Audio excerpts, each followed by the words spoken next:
So you told me something about a history project within the transition town movement in Hythe and Folkestone. What are your suggestions about it? Well, there is definitely a strong theme within the transition movement about passing on skills and knowledge from one generation to another. And so that is really where the history project fits. So the idea is to do a series of oral histories where we find people within the area that have memories probably back to the pre-1960s certainly as to sort of what the town was like. Things like how people grew food, where they worked, transport, any sort of real aspects of the town that maybe are lost. So that's really what that particular transition project is all about.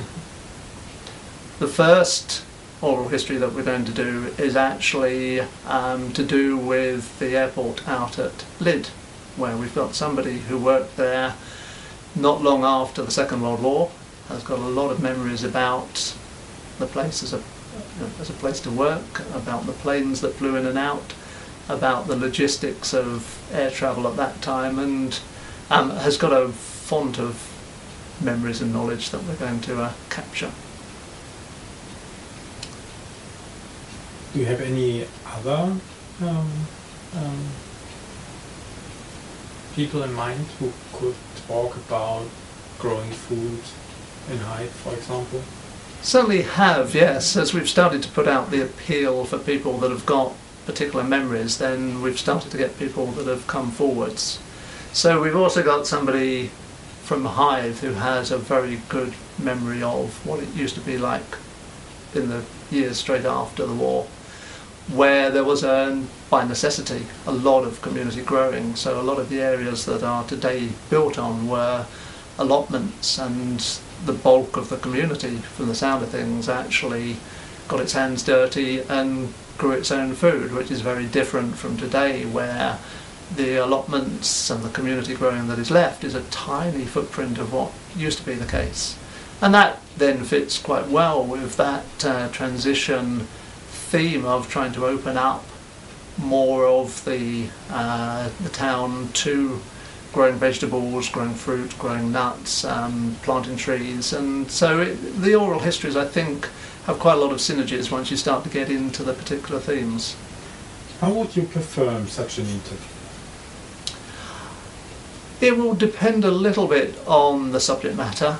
It'll depend on the individual.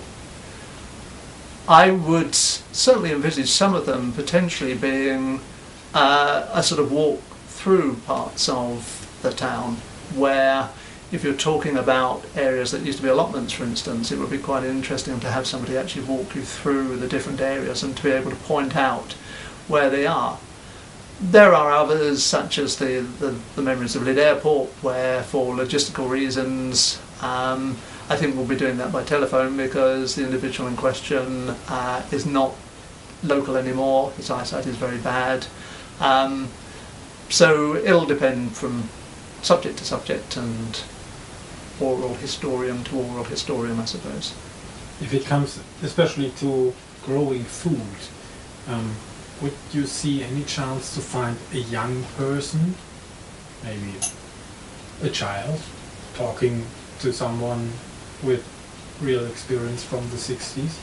I think that would be very good, yes. I think if we could potentially get that sort of cross-generation aspect to it. Yeah. I think it is such an important part of the transition ethos, is to spread the knowledge, to spread skills, to spread understanding across the different generations. So I think that would work very well. And certainly we've had plenty of youngsters involved in our projects. We could certainly do it more. We're trying to build ties with schools, and I could certainly see a good role for youngsters here. Right.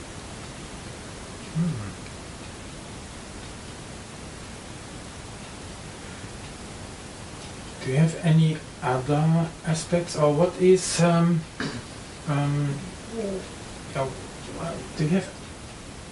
do you have a number of specialists or special people in mind with which you would probably interview, or? Well, I can sort of tell you the types of people that we're keen to find. I think it would be interesting to get people across different professions, for instance. There are a lot of professions that have now disappeared.